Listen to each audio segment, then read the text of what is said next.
This is Tom Clancy's H.A.W.X. 2. What a badass sounding name. H.A.W.X. Falcons, eagles, why do all the badass birds get their names attached to things? Seriously, every time I play one of these games, I'm waiting for Tom Clancy's Mockingbird, Tom Clancy's Pigeons, Tom Clancy's Turkey Vultures 2. You ever seen those things? They're big and kind of scary. They just don't sound as badass as H.A.W.X. Speaking of scary, let's take a look at Tom Clancy's vision of the future, or at least the writers of this game. A future filled with terror and scary things, and more terror, with a side of terror. Instead of getting on the ground and shooting at them with a handgun in H.A.W.X., you safely blow up enemies from 30,000 feet while sipping cocktails in your F-16.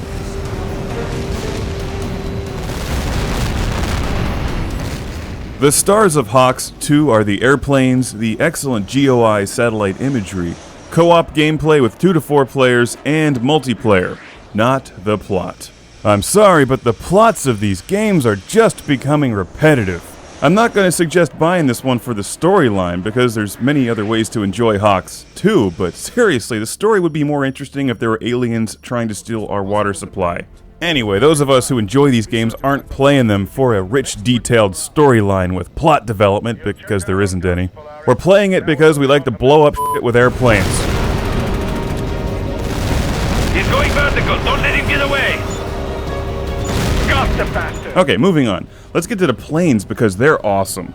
However, I will recommend that if you're into flight games, you do pick up a flight stick for this one. Because the controls are a bit clumsy with the standard controller, I'm playing this one on the Xbox 360 with the standard 360 controller. It's a very arcade-style flight game, albeit an extremely challenging one. And better controls would obviously equal better gameplay, so really whatever works for you.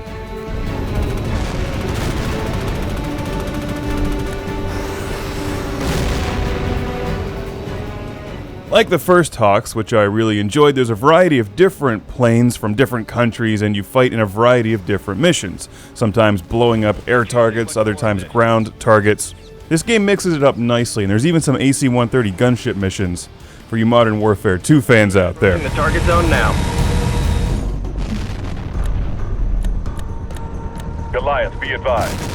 There is something amazingly satisfying about this. I'm glad they put this part in the game. It breaks up the flight combat missions while you're playing the campaign. Oh hey, I sent this guy a present.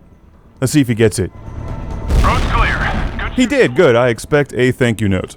And even if you're not really into the campaign, you'll certainly enjoy playing with a variety of different jets.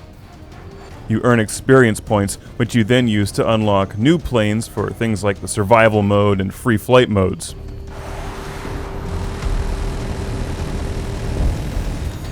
Here's the free flight mode using a Space Harrier over Tokyo. My call sign is Rodan.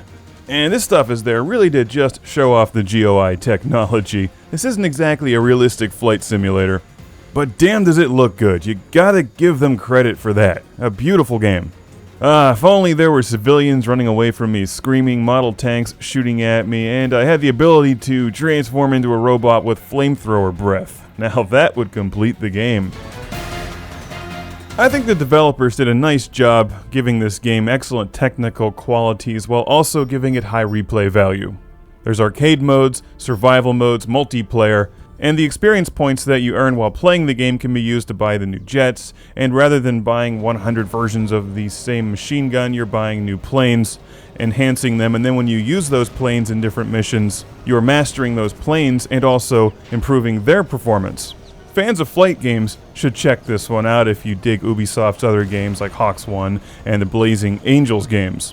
H.A.W.X. 2 is very similar in most respects, but technically the best one yet. 1-1 Sea Rider. New target should be displayed on your TAC map.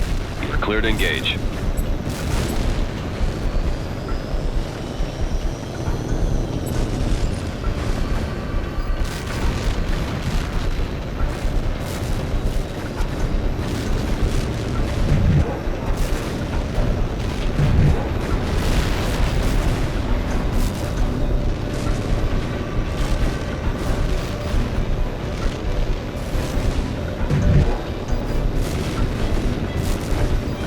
Fans of Afterburner should check this one out too. It's far more of an arcade-style flight game than a simulation game. However, it is extremely challenging.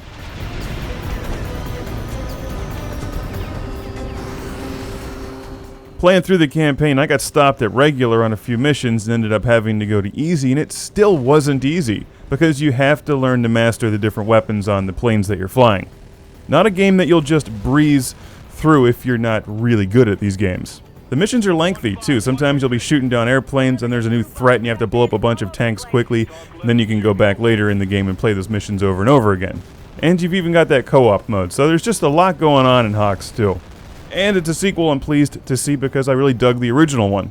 Now, as good as this game is, it's time to take the same engine and make a Robotech game out of this. HAWX 2. Actually, that would be HAWX 3. Airplane Guardian Veritech Fighter. That mixes it up. Only I would step on Min-May. Rendezvous with Dagger Flight at Angels 10 for escort to target. Viper 2-1, this is Dagger Lead. We'll form up behind you and cover your back once we're over the target. Alter course to 330 and proceed to nav point Alpha.